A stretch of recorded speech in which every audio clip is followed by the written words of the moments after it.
ফজরের আজান দিচ্ছে চারিদিকে, পাখির কোলাহল মিষ্টি সুরে যেন পরিবেশটা মুগ্ধ হয়ে উঠেছে। চারপাশটা এখনো আবছা আবছা অন্ধকার।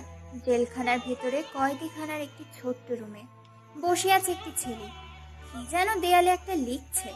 মুচকি একটা হাসি দিয়ে ফজরে আজান দেওয়ায় অজু করে নামাজে দাঁড়িয়ে পড়ে।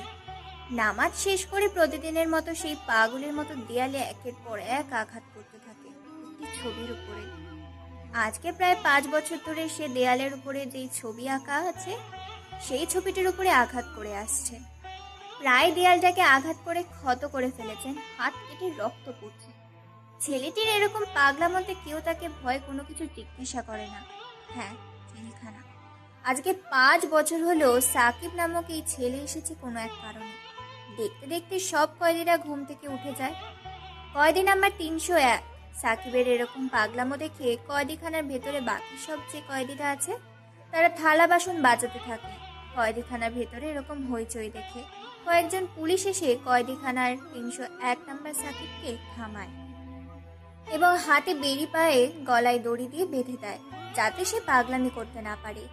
কিছু সময় পর জেলার সাহেব এসে তার সামনে চেয়ার নিয়ে বসে পড়ে আর মৃদু কণ্ঠে বলে ওঠে, দেখো সাকিব, আমি জানি না তোমার সাথে কি ঘটেছে। তোমার সাথে যেটাই ঘটুক না কেন, এটা অন্যায় হয়েছে। আজকে 5 বছর হলো তুমি এই জেলে এসেছো। কেন জানি না তুমি এই ছবিটা কার এঁকেছো এবং এই ছবির উপরে কেন বা আঘাত করছো। বছর কয় মাস যায়, দিন যায়, তারিখ যায়, তুমি সব কটা মাস, দিন, তারিখ, বছর লিখে রাখো এই দেওয়ালের পাতায়। তবে তোমার সাথে যাই ঘটুক না কেন, তোমার অতীতটা আমরা সবাই শুনতে চাই। তুমি একজন ম্যাজিস্ট্রেটের সন্তান হয়ে কি করে এরকম অন্যায় করতে পারো? আমার এটা বিশ্বাস হয় না মোটেও। তার উপর তোমার চাচা এত বড় একজন আইনজীবী। যাই হোক, তোমার জীবনের কাহিনীটা শেষবার আমরা শুনতে চাই, কারণ ছোট্ট একটা কাহিনীর মধ্যে লুকিয়ে থাকে হাজারো অজানা কাহিনী। এই বলে জেলার আর কোনো কথা না বলে হাতের ইশারা দেয় কনস্টেবল সাহেবকে। কনস্টেবল সাহেব সাকিবের গোলা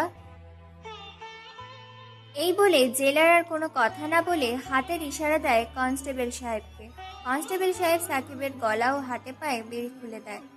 পরিবেশটা বেশ শান্ত।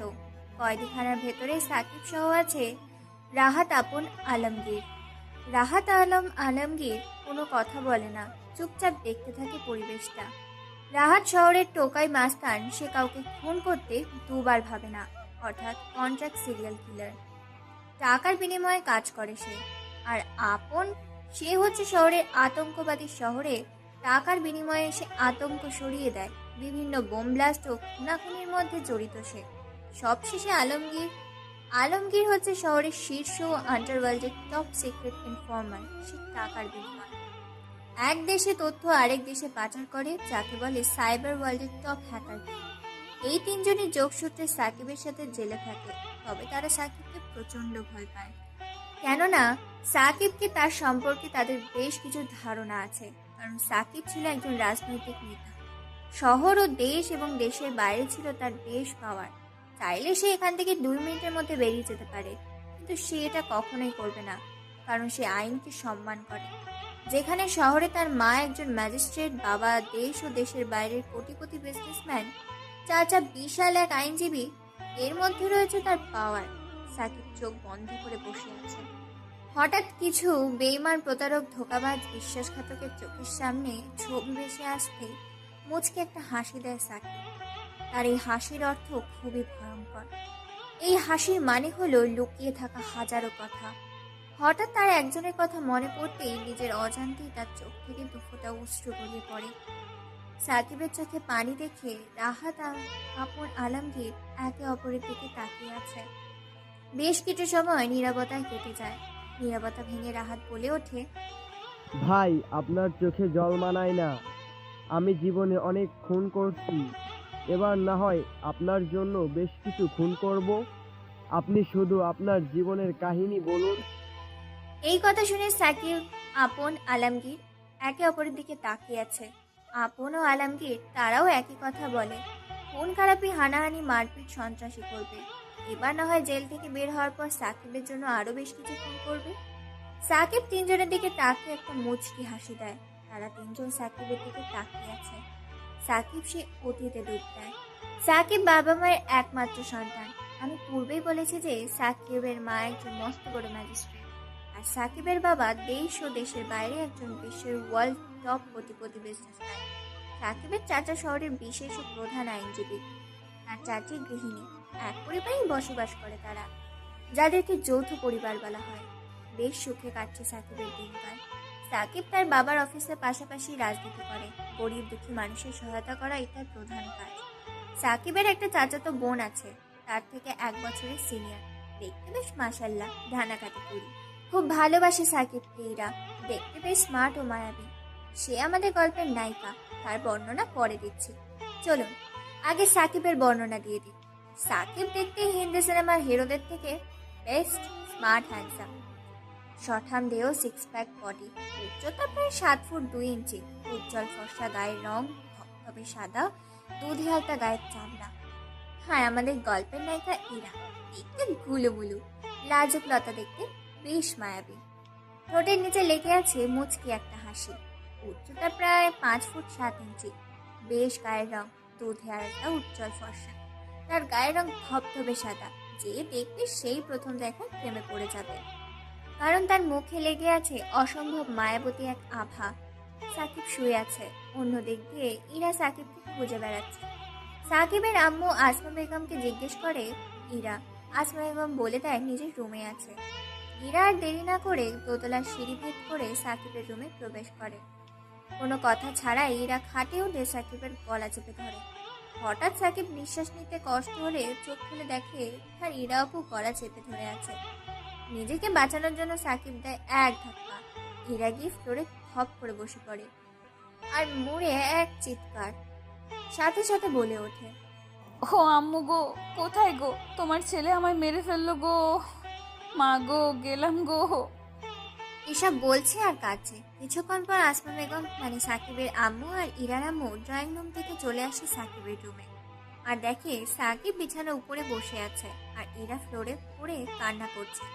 এটা দেখে আসমা বেগম বলে ওঠে, একই ইরা, তুই নিচে কিভাবে পড়লি? আর তুই এখানে বা কি করছিস? এবার ইরা কাঁদতে কাঁদতে বা কাঁদার অভিনয় করে বলে ওঠে, আমি তোমাকে বললাম না ওকে ডাকতে এসেছিলাম, আর ওকে ডাকার সময় ও বলে যাবে না। আমি ওকে ওঠাতে গেলে ও আমাকে জোরে ধাক্কা দিয়ে ফেলে দেয়। এখানে আমি খুব ব্যথা পেয়েছি, কোমরটা বুঝি আমার ভেঙেই গেল। আসমা বেগম তার মেয়ের মুখে একথা শুনে রাগী দৃষ্টিতে তাকায় সাকিবের দিকে। সাকিব একটা শুকনো ঢোক গিলে, কারণ সে তার মাকে খুবই ভয় করে। সাকিবের দিকে আসমা বেগম এভাবে তাকিয়েছে দেখে জান্নাত বেগম চোখের ইশারায় সাকিবকে শান্ত হতে বলে। আর জান্নাত বেগম হচ্ছে ইরার আম্মু। আসমা বেগম নিজের ছেলের দিকে তাকিয়ে বলে ওঠে রাগী কণ্ঠে, তুই ওকে ধাক্কা দিয়ে ফেলে দিয়েছিস কেন? যেহেতু তুই ওকে ফেলে দিয়েছিস, তাহলে তুই ওকে ওষুধ লাগিয়ে দিবি। এই কথা শুনে সাকিবের হয়ে জান্নাত বেগম যখনই কথা বলতে যাবে, তখনই আসমা বেগম জান্নাত বেগমকে থামিয়ে দিয়ে সাকিবের হাতে একটা ওষুধের পলিথিন দিয়ে টানতে টানতে জান্নাত বেগমকে নিয়ে যায় আসমা বেগম ড্রয়িং রুমের দিকে। সাকিব নিরুপায়, আর কোনো উপায় না পেয়ে ফ্লোর থেকে কোলে করে তুলে বিছানায় এনে শুয়ে দেয় ইরাকে। তারপর ইরা মুচকি মুচকি হাসি দেয় আর চোখে তাকিয়ে নিজের জামাটা একটু হালকা উঠিয়ে বলে ওঠে, দিলি তো আমার কোমরটা ভেঙে। এখন আমাকে কে বিয়ে করবে? তুই আমাকে ফেলে দিয়েছিস, তুই আমার এখানে ওষুধ লাগিয়ে দে। পলিথিন থেকে হালকা ওষুধ নিয়ে নেয়। সাকিব কোনো উপায় না পেয়ে ইরার কোমরে মালিশ করে দেয়। এটা দেখে ইরা বেশ মুচকি মুচকি হাসছে। তারপর সাকিব আর কোনো কথা না বলে ফ্রেশ হতে ওয়াশরুমে চলে যায়। ইরা চলে যায় তার নিজের রুমে রেডি হতে। ও হ্যাঁ, সাকিব ও ইরা একই ভার্সিটিতে পড়ে। ইরা এবার অনার্স 2য় বর্ষে পড়ে আর সাকিব পড়ে অনার্স 1ম বর্ষে। ইরা থাকে সাকিবের 1 বছর বা 6 মাসের ছোট।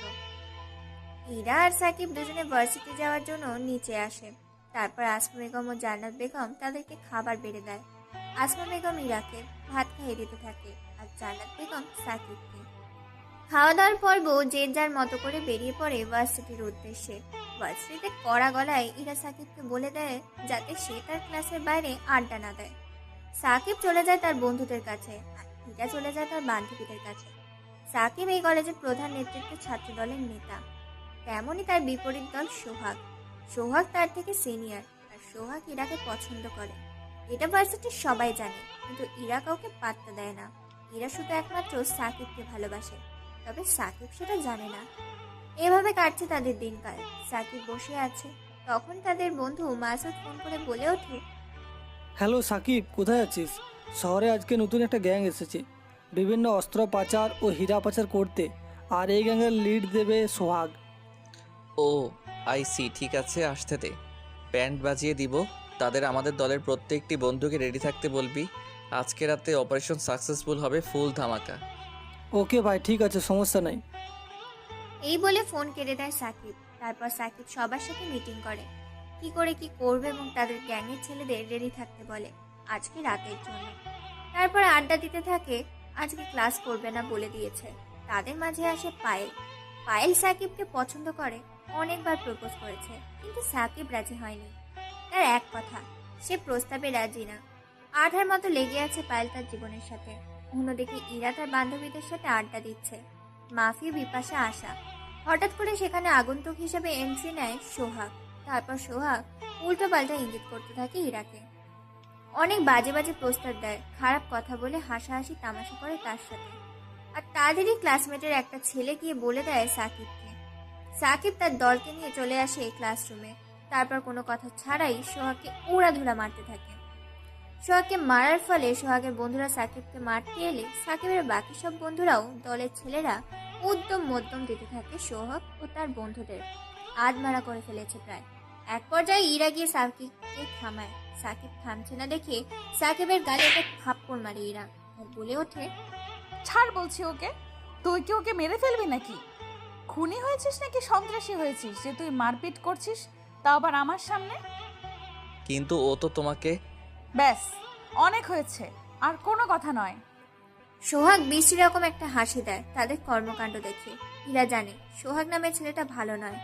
সে যখন তখন সাকিবের ক্ষতি করে দিতে পারে, তাই সাকিবকে তার কাছ থেকে দূরে রাখার চেষ্টা করে। এ পর্যন্ত সোহাগ সাকিবের হাতে অনেক মার খেয়েছে। সোহাগ সাকিবের থেকে সিনিয়র, তবুও সাকিব আর কোনো কথা না বলে আরো কয়েকটা লাথি মেরে সোহাগকে চলে আসে সেখান থেকে। নিজের রাগটা কন্ট্রোল করার জন্য ক্যাম্পাসের ক্যান্টিনে বসে সিগারেট খেতে থাকে একের পর এক। নিজের রাগটাকে কন্ট্রোল করার চেষ্টা করে। তার বন্ধুরা তাকে মানা করছে যেন সিগারেট না খায়। সিগারেট খেলে কষ্ট হয় তার, তবুও খেতে থাকে নিজের রাগটাকে দমানোর জন্য। সাকিবের যখন রাগ হয় তখন নিজের রাগটাকে কন্ট্রোল করার জন্য নিজের রাগটা সিগারেটের উপর দিয়ে চালিয়ে দেয়। কিছু সময় পরে ইরা সাকিবের সামনে এসে হাজির হয়।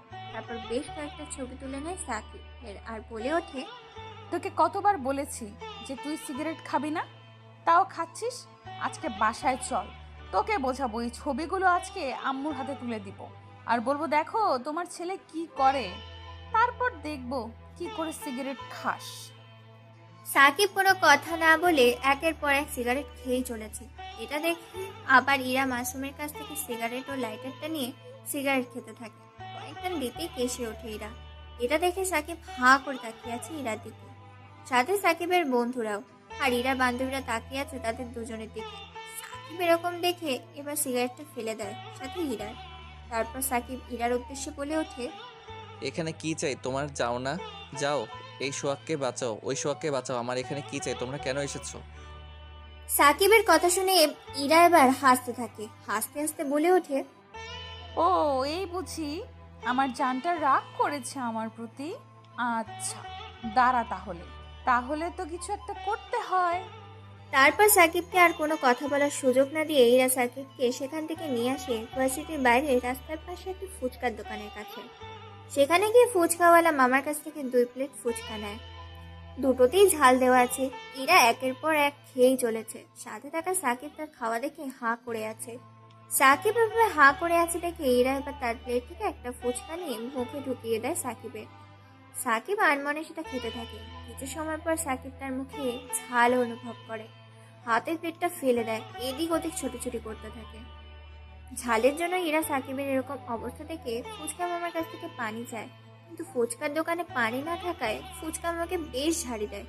বেশ খানিকক্ষণ কথা শুনে ফুচকাওয়ালার কাছ থেকে চিনি চাইলে চিনি নেয়, বলে আরো বেশ কথা শোনায়। ফুচকাওয়ালাকে আশেপাশের পানি খুঁজে কিন্তু পায় না, এদিকে চিৎকার করছে। সাকিবের এরকম অবস্থা দেখে আশেপাশের লোকগুলো হাসাহাসি করছে, সাথে মেয়েগুলো এটা দেখে। আর কোনো কথা না ভেবে চার ঠোঁট এক করে দেয় ইরা। সাকিব এভাবে একেবারে হতবাক, কি যেন মিষ্টি পেয়েছে। সাকিব একেবারে স্তম্ভ হয়ে গেছে। এতক্ষণ ইরা কি করেছে কোনো খেয়ালই নেই। আশেপাশের মানুষ হাঁ করে তাকিয়ে আছে তাদের দুজনের দিকে, চোখের পলক যেন ফেলছে না। কিছু সময় এভাবে কেটে যায়। হঠাৎ সাকিবের মনে পড়তেই ধাক্কা দিয়ে সরিয়ে দেয় ইরাকে।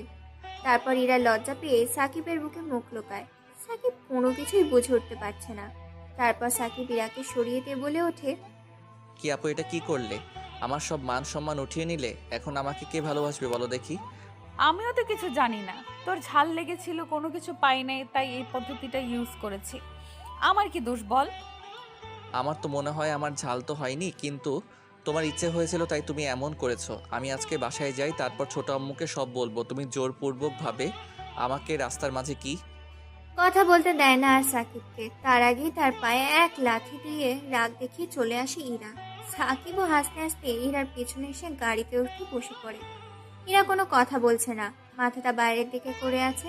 এটা দেখে সাকিব বলে ওঠে, আপু, লিপ কিসটা কিন্তু অনেক সুন্দর ছিল। এরকম যদি পাই তাহলে রোজ ফুচকা খেতে আমার কোনো অসুবিধা নেই। এরকম আগে কথা শুনে আরও রেগে যায়। এবার গাড়ির সিট থেকে উঠে এসে সাকিবের কোলে বসে পড়ে আর শার্টের কলার ধরে ঝাঁকাতে থাকে আর বলে ওঠে, কি বললি শয়তান? দাঁড়া, তোর আজকে খবর আছে। শুধু একবার বাসায় চল, তোকে বোঝাবো বিয়ের পর কি হয়। ইরা সাকিবের কোলে সারা পথ চড়ে এসেছে বাড়ি পর্যন্ত। বাড়ির ভেতরে ঢুকে যে যার মতো ফ্রেশ হতে চলে যায়। সাকিব বিছানায় শুয়ে আছে। এমন সময় তার ফোনে ফোন আসে। ফোনের ওপার থেকে বলছে ফোন রিসিভ করতেই, হ্যালো ভাই, আমাদের ছেলেপেলে রেডি আছে তো? তারা 12টার দিকে ময়দানে নামবে। আমরা কয়টায় বেরোবো? আমরা আজকে 11টার দিকে বেরোবো। আমাদের সকল ছেলেপেলেদের গোডাউনে রেডি থাকতে বলবি, অপারেশন যেন সাকসেসফুল হয়। ওকে ভাই, ঠিক আছে, সব কিছু রেডি করা আছে। তারপর ফোন কেটে দেয়। সাকিব একটা গুগল ম্যাপ বের করে দেখতে থাকে এলাকাটা ভালো করে, কোন দিক দিয়ে অ্যাকশন নিলে তারা সহজেই প্রতিহত করবে বিপরীত দলকে। আর মনে কাজ করতে থাকে সাকিব।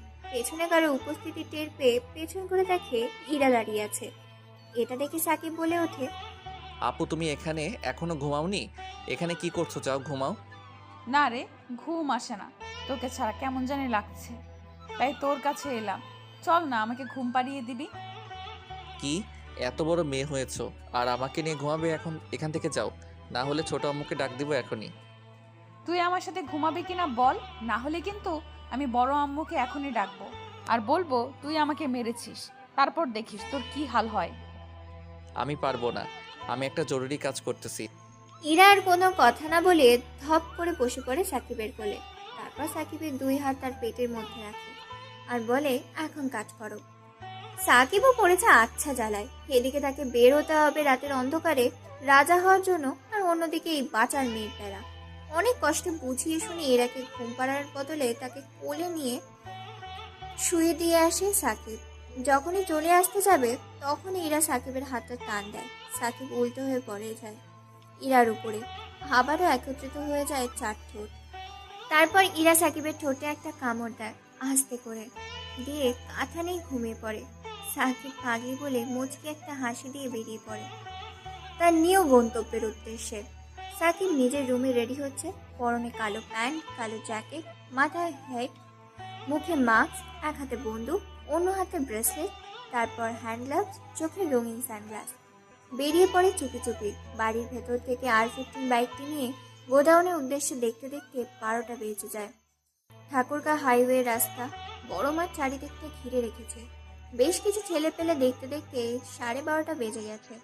সবার কানে হেডফোন। প্রায় 1টা বাজতে চলেছে, এখনো আসছে না দেখে এবার মাসুদ সাকিবকে ফোন দেয়। বলে ওঠে, হ্যালো ভাই, আমরা তো রেডি আছি, কিন্তু এখনও তো কেউ এলো না। তারা কি খবর পেয়ে গেছে যে আমরা এখানে অ্যাকশন নিতে চলেছি তাদের বিরুদ্ধে? না মাসুদ, তারা অবশ্যই আসবে, কারণ সোহাগ কোনোদিন ছেড়ে দেওয়ার পাত্র না। তার টাকার নেশা খুব, তাই তাকে আসতে হবে। আর আমাদের হাতে একটা মাত্র প্রমাণ আছে, ওকে ধরতে পারলে এখানে জীবিত মেরে ফেলবো। ওর জন্য শহরের আজকে এই অবস্থা। ভাই, আমার মনে হয় না যে সে আসবে। হয়তো তার সাঙ্গপাঙ্গরা আসবে, ওরা ম্যাক্সিমাম বেশি আসবে। ওকে, দেখা যাক। দেখতে দেখতে আরও বেশ কিছু সময় পেরিয়ে যায়। হঠাৎ দুদিক থেকে পরপর বেশ কয়েকটা গাড়ি এসে রাস্তার মাঝে এসে দাঁড়ায়। গাড়ি থেকে নেমে আসে মাত্র দুজন ব্যক্তি। সাকিবরা ভেবেছিল হয়তো বেশ বড় একটা গ্যাং আসবে, কিন্তু সেটা না, এসেছে মাত্র দুজন। এটা দেখে বেশ অবাক হয়েছে সাকিবরা। গাড়ি থেকে দুজন নেমে আসে, একজন জব্বার আর একজন জাবেদ। চারিদিকে বেশ অন্ধকার জমেছে। আকাশের আবার আজকে তারার মেলা, চাঁদের মেলা জ্যোৎস্না। রাতের মেলার চারদিকটা অনেক ফটফটে আবছা আবছা অন্ধকার। জব্বার হলো শহরের কুখ্যাত সন্ত্রাসী, আর জাবেদ হলো সোহাগের ডান হাত। সোহাগের কথা মতো কাজ করে এই জাবেদ। দেশের সন্ত্রাসী ও টাকার বিনিময়ে কাজ করে তারা। দুজনের মুখোমুখি এসে দাঁড়ায় আর বলে ওঠে, পুরো 15 লক্ষ টাকার মাল আছে, আর তোর ভাই সোহাগকে বলে দিবি মালটা যেন ভালো করে সাপ্লাই করে, আর আমার নামটা যেন প্রকাশ না হয়, না হলে তুইও বাঁচবি না আর তোর বসও বাঁচবে না। আমাদেরকে মারবি তুই? শোন, তুই কিন্তু এখন বর্তমানে সিংহের গয়ে আছিস, আর এই সিংহ একবার থাবা মারলে চিরতরে শেষ। আর এই জাবেদ যা বলে তাই করে, কথার কোনো নড়চড় হবে না। বলে দিয়েছি যখন, তখন হবে না। Good bye. এই বলে যখনই জাবেদ আর জব্বার দুজন দুজনের গাড়িতে চলে যাবে, তখনই পরপর চারদিক দিয়ে বেশ কয়েকটা বুলেট এসে তাদের গাড়ির টায়ারগুলো পাঞ্চার করে দেয়। হঠাৎ এমন হওয়াতে জাবেদ আর জব্বার কোনো কিছু বুঝে উঠতে পারে না। পালাতে চেষ্টা করলে পালাতে পারে না। চারিদিক দিয়ে ঘিরে ফেলে সাকিবের দলবল। জব্বার চিনে ফেলেছে সাকিবকে, জাবেদ চিনে ফেলেছে সাকিবকে। সাকিবের হাতে একবার ধরা পড়েছে মানে মৃত্যু নিশ্চিত। তাদেরকে আর কোনো কথা বলার সুযোগ না দিয়ে মাসুদ, মাসুম, রানা, সিফাত, শাহিন তার দলের ছেলেরা তাদের দুজনকে চ্যাংদোলা করে ঝুলিয়ে ঝাঁকাতে ঝাঁকাতে নিয়ে যায় তাদের গোডাউনে। সেখানে গিয়ে হাতগুলো রশ্মির সাহায্যে বেঁধে ফেলে। তারপর তাদের দাঁড় করিয়ে রাখে। তাদের সামনে কিছু ইলেকট্রিক্যাল সরঞ্জাম এবং কিছু লোহা, কিছু অস্ত্র রাখা হয়, যেসব দেখে আটকে ওঠে জব্বার ও জাবেদ। জব্বার ও জাবেদ ভয়ে কোনো কিছু বলতে পারছে না, শুধু মুখ দিয়ে লালা বের হচ্ছে। মাসুদ একটা লোহার রডে আগুন ধরায়, আগুনে গলাবার পর লোহার টক টক হয়ে ওঠে, গরম ধোঁয়া বের হচ্ছে। সেই লোহার রড থেকে সাকিব জাবেদের পায়ে আস্তে করে ঢুকিয়ে দেয়। মুহূর্তের মধ্যে লোহার শিকটা পায়ের এফোর ওফর বেরিয়ে যায় জাবেদের।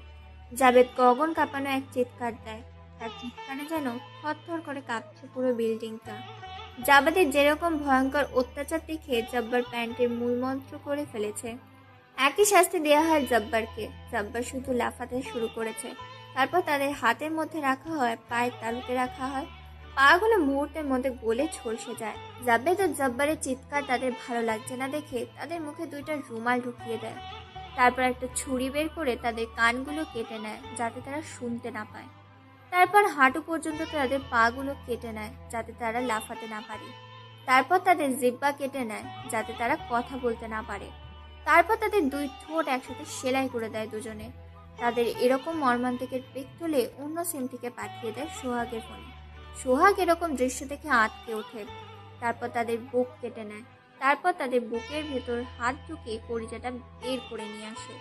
তারপর তাদের পাকস্থলী কেটে ফেলে। পেটের ভেতর থেকে লিভার ও কিডনি দুটো বের করে নিয়ে কালো বাজারে বিক্রি করার উদ্দেশ্যে। আধমরা হয়ে আছে জিপটা, ধুকু ধুকু করতেছে তাদের এরকম কষ্ট দেখে আর কষ্ট দেবে না বলে সাকিব এবার মাসুদের কাছ থেকে একটা চাইনিজ কুড়াল নেয়। তারপর কুড়াল দিয়ে বেশ কয়েক খণ্ড করে ফেলে তাদের শরীরটাকে। তারপর তাদের শরীরটাকে হাঙর দিয়ে খাওয়াতে বলে কিছু অংশ রাস্তায় কুকুরদের আর কিছু অংশ আকাশে উড়িয়ে দিতে, কারণ আকাশে পাখিদের ক্ষুধা আছে কাকেদের, শকুনদের। আজকাল খাবার না পেয়ে পাখিরা বিলুপ্ত হয়ে যাচ্ছে। পরিবেশ খারাপ হওয়ার কারণে আজকাল পশু পাখি বিলুপ্ত হয়ে যাচ্ছে। মানুষের এরকম গাছপালা কেটে ফেলা পরিবেশকে দূষণের কারণে হাজারো পাখি বিলুপ্ত হয়ে যাচ্ছে। আমরা যেসব পাখি দেখেছি সেই সব পাখি পরের প্রজন্ম দেখবে না। মানুষ নিজেই নিজেদের ধ্বংস করছে। তাই পশু পাখিদেরকে বাঁচিয়ে রাখতে হলেও তাদেরকে কিছু খাওয়াতে হবে। হ্যাঁ বন্ধুরা, আপনারা ঠিকই শুনেছেন।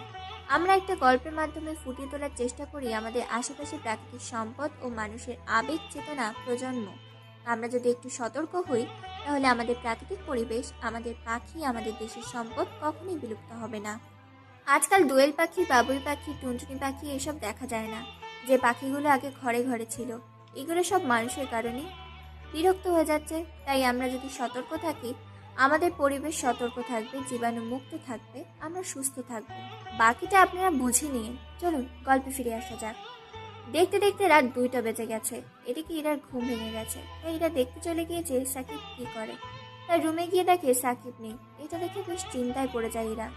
ইরা মনে করেছে সাকিব কোনো মেয়ের সাথে দেখা করতে গেছে, তাই পুরো বাড়ি কান্নায় ও ভাঙচুরে মাতিয়ে তুলেছে। এত ভাঙচুর ও কান্নার শব্দে আসমা বেগম ও জান্নাত বেগম তাদের দুই স্বামী অর্থাৎ সাকিবের বাবা ও ইরার বাবা বেরিয়ে আসে মেয়েকে দেখতে। এত কান্না করতে দেখে আসমা বেগম বলে ওঠে, কি হয়েছে রে মা, এভাবে কাঁদছিস কেন তুই? এখনো ঘুমাসনি কেন? ইরা কোনো কথা না বলে ফুপে ফুপে কান্না করে চলেছে।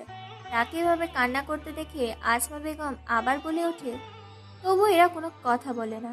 সাকিবের আম্মু আসমা বেগমকে জড়িয়ে ধরে কান্না করতে বলে ওঠে, আম্মু, তোমার হারামি ছেলে এত রাতে ঘরে নেই, জানি না কোন মেয়ের সাথে ফুষ্টি নষ্টি করতে গেছে। আমি ওকে ছাড়া কোনোভাবেই ঘুমাবো না। মেয়ের মুখে এরকম কথা শুনে জান্নাত বেগম ও ইরার বাবা সাকিবের বাবা সবাই একে অপরের দিকে চাওয়াচাই করতে থাকে। সবাই বুঝে গেছে যে ইরা সাকিবকে পছন্দ করে এবং ভালোবাসে, তাই এরকম পাগলামি করছে। সাকিবের আম্মু আসমা বেগম বলে ওঠে, দেখ, আমার পাগলি মেয়ে আমার ছেলেটাকে ভালোবাসিস, এ কথা আগে বললেই হয়ে যেত। হ্যাঁ, আমি তোমার ছেলেকে খুব ভালোবাসি, অনেক বেশি ভালোবাসি। তাকে ছাড়া আমি থাকতে পারি না। তাকে আমার লাগবে, না হলে আমি নিজেকে শেষ করে দেব। আচ্ছা হয়েছে, আমি জানতাম যে তুই আমার ছেলেটাকে ভালোবাসিস আর আমিও আমার মেয়েটাকে ভালোবাসি, তাই আমার মেয়েটাকে আমি আমার ঘরেই রেখে দিব। ঘরের মেয়ে ঘরে থাকবে, ঘরের ছেলে ঘরে থাকবে, এটাই ভালো। তুই তোর ঘরে যা, সাকিব আসলে ওকে আমি আচ্ছা করে বকে দেব, তোর রুমে পাঠিয়ে দিব। না, ও যতক্ষণ না আসবে ততক্ষণ আমি এখান থেকে এক পাও যাব না। ওকে আজকে আমি মেরেই ফেলবো। ও এত রাতে কোথায় গেছে? এটা কি হচ্ছে ইরা? যেটা তোমার বড় আম্মু করতে বললো সেটা করো, রুমে যাও। আর শাকিল আসলে ওকে কোনো কিছুই করবি না তুই। যদি শুনি তুই আমার ছেলেটাকে কোনো কিছু করেছিস তাহলে তোর হাল বেহাল করে দিব। বড় আম্মু, দেখছো আমাকে কিন্তু আম্মু বকা দিচ্ছে। ছোট, তুই চুপ থাকবি, নিজের রুমে যা। আর মা, তুই এখানে থাকিস, আর সাকিব আসলে আমাকে ডাকিস। আমি আমার রুমে গেলাম। না, সবাই এখানে থাকবে। ওকে আজকে সবার সামনে আমি আচ্ছা করে বকবো। দেখতে দেখতে রাত 3টে বেজে যায়। সবাই ড্রয়িং রুমে অপেক্ষা করছে সাকিবের জন্য। সাকিব সবকিছু করে সবাইকে বুঝিয়ে দিয়ে আবার বেরিয়ে পড়ে বাড়ির উদ্দেশ্যে। পোশাক আশাক বেশভূষ পাল্টিয়ে বাড়ির ভেতর কলিং বেল না চেপে ডুপ্লিকেট দেওয়ার চাবি ব্যবহার করে ঘরের ভেতর প্রবেশ করে। এদিক ওদিক তাকিয়ে পরিবেশটা শান্ত দেখে চুপি চুপি নিজের রুমে যেতে নিলে হঠাৎ করে ঘরের বাতি জ্বলে ওঠে। সাকিব চমকে ওঠে, দেখে পরিবারের সবাই বসে আছে। ইরা দৌড়ে এসে সাকিবের শার্টের কলার ধরে ঝাঁকাতে ঝাঁকাতে বলে ওঠে, তুই কোথায় গিয়েছিলি এত রাতে? কি করছিলিস? কার সাথে দেখা করতে গিয়েছিলিস বল? এসব বলছে আর অঝরে কাঁদছে ইরা। সাকিব কি বলবে কোনো কিছু ভেবে পায় না। পুরো পরিবারের ব্যক্তি তার সামনে দাঁড়িয়ে আছে। সাকিব তার আম্মুকেও খুব ভয় পায়। এবার আসমা বেগম বলে ওঠে, তুই কোথায় গিয়েছিলি, কেন গিয়েছিলি, কি জন্য গিয়েছিলি? আমি কোনো কিছু জিজ্ঞেস করব না। আমার মেয়েটা তোকে ছাড়া ভীষণ কষ্টে আছে, সে তোর সাথে ঘুমাতে চায়। তুই তাকে কল করে তার রুমে নিয়ে গিয়ে ওর সাথে ঘুমিয়ে পড়। যদি শুনি তুই ওর সাথে কোনো কিছু করেছিস তাহলে তোকে গরম তেলে বাউচি দিয়ে মারবো। সাকিবের কথা শুনে ভয় আর কোনো কথা না বলে ইরাকে কোলে নিয়ে যায়, তার রুমে চলে যায়। তারপর ইরাকে শুইয়ে দিয়ে নিজেও বিছানায় উঠে পড়ে। সাকিবকে জড়িয়ে ধরে একের পর এক চুমু খেতে থাকে। সাকিবের বেশ ভালো লাগে, তবুও কিছু বলে না। এভাবে দুজন দুজনকে জড়িয়ে ধরে ঘুমিয়ে পড়ে। পরের দিন সকালে সাকিবের ঘুম ভেঙে যায়। সাকিব দেখে ইরাকে জড়িয়ে ধরেছে, তখন ইরাকে ছেড়ে দিয়ে ওয়াশরুম চলে যায়। কিছুক্ষণের মধ্যে ইরার ঘুমও ভেঙে যায়, দেখে সাকিব নেই। আবার চিৎকার চেঁচামেচি শুরু করেছে। তার এরকম চিৎকার চেঁচামেচি দেখে সাকিব তার সামনে এসে হাজির হয়। তারপর সাকিব তাকে ফ্রেশ হতে বলে দুজনে ফ্রেশ হতে চলে যায়। খাওয়া দাওয়া করে আবার গাড়ি নিয়ে বেরিয়ে পড়ে ভার্সিটির উদ্দেশ্যে। তারপর ভার্সিটিতে গাড়ি পার্কিং করে যে যার মতো ক্লাসে চলে যায়। ক্লাসে গিয়ে প্রতিদিনের মতো আড্ডা দিতে শুরু করেছে। ইরা তার বান্ধবীদের সাথে আর সাকিব তার বান্ধবীদের সাথে আড্ডা দেওয়ায় এক পর্যায়ে হাসির টপিক নিতে নিতে এক পর্যায়ে চলে আসে সেখানে পায়েল এসে সোজা সাকিবের পাশে বসে পড়ে। অন্যদিকে এইসব দেখেছে ইরা। এরপর পায়েল হঠাৎ করে সাকিবের সামনে গিয়ে হাঁটু পেরে লাল টকটকে রক্তমাখা গোলাপ হাতের মুঠোয় নিয়ে চক্ষু বন্ধ করে হাসি মাখা মায়াবী কণ্ঠে বলে ওঠে, I love you, Sakib. To you love me and you will marry me. আমি তোমার প্রথম দেখেই ভালোবেসে ফেলেছি। যেদিন তোমায় দেখেছিলাম হিরোদের স্টাইলে মারপিট করতে, আমি তোমার প্রেমে মশগুল হয়ে উঠেছি। প্লিজ আমাকে ফিরিয়ে দিও না। আমি তোমায় অনেক ভালোবাসি। তোমার কোনো কষ্ট পেতে দিব না। এই কথা শুনে সাকিব সহ তার বন্ধু ও বান্ধবীরা দাঁড়িয়ে যায়। অন্যদিক থেকে ইরা এসব দেখছিল। দেখে রেগে কটমট করছে, চোখগুলো লাল রক্তবরণ ধারণ করেছে, সেখান থেকে হনহন করে আসতে শুরু করেছে। সাকিব কোনো কিছু বলার আগেই বেশ কয়েকটা থাপ্পড় পড়ে পায়েলের গাড়ি। হঠাৎ এমন কিছু হওয়াতে চমকে যায় সবাই। পায়েল এতগুলো থাপ্পড় খেয়ে বেশ কয়েক হাত দূরে গিয়ে পড়ে যায় ছিটকে। সবাই তাকিয়ে দেখতে পায় থাপ্পড়গুলো মেরেছে তাদেরই সিনিয়র ইরা। সবাই হা করে তাকিয়ে আছে ইরার দিকে। পায়েল এতগুলো থাপ্পড় খেয়ে এক দৃষ্টিতে তাকিয়েছে সাকিবের দিকে। মায়াবী চেহারা দিয়ে সাকিবের কোনো কিছুই বলার আগেই সাকিবের গালে আরও বেশ কয়েকটা থাপ্পড় দেয় ইরা আর বলে ওঠে, ওর সাহস কি করে হয়? ও তোকে প্রপোজ করে?